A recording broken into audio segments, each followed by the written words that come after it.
In 1994, Bill Gates spent $30.8 million on a single 500-year-old notebook. This manuscript is the Codex Leicester.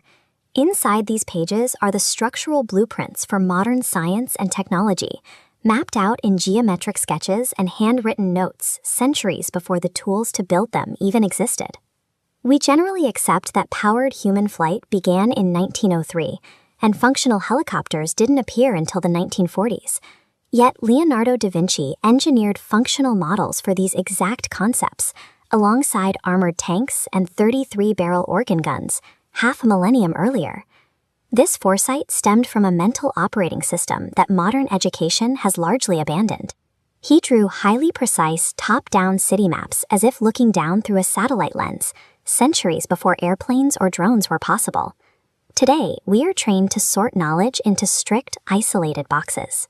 We label them science, art, and math, and we keep them entirely separate.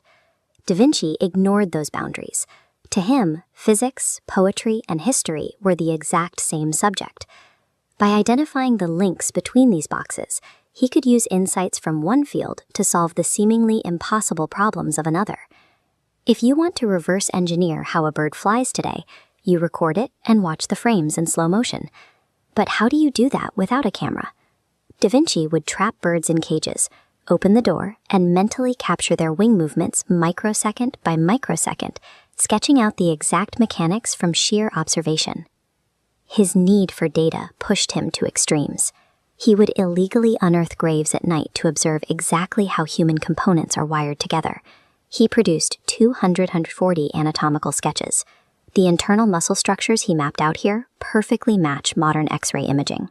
He specifically targeted the tendons and joints, analyzing them not as biological tissue, but as mechanical levers and pulleys. Mastering the hidden engineering of the dead provided the logic he needed to design mechanical flight for the living. All of this biological data directly informed his artistic work. He spent 14 years painting the Mona Lisa. Using a brush smaller than a single hair, he applied his knowledge of facial musculature to build her expression from the bones up, resulting in a face that remains unreadable. This brings us to his core worldview, the interconnected theory. He believed that every structure in nature mimics another. He recognized that the branching roots of a tree operate using the exact same fluid dynamics as the veins in a human body. Think of it like this. A bear is interesting. A unicycle is interesting.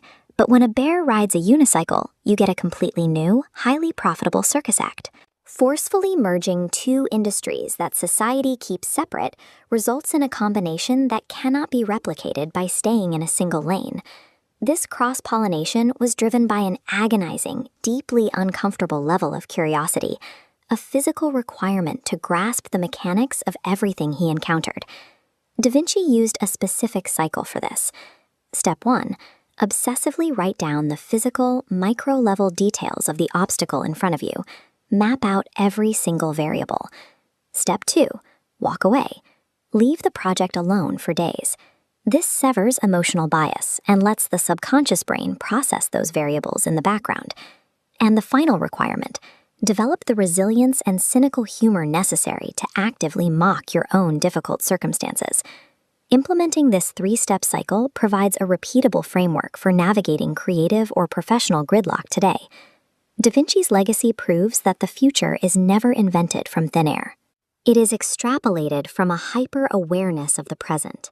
A mind that seeks comfort in categories and accepted limits will stop asking questions when things get difficult. But Da Vinci left us with one profound realization. Nature never breaks its own rules. The components of the next decade are already visible in the present. They simply require the persistence to find the hidden links between them.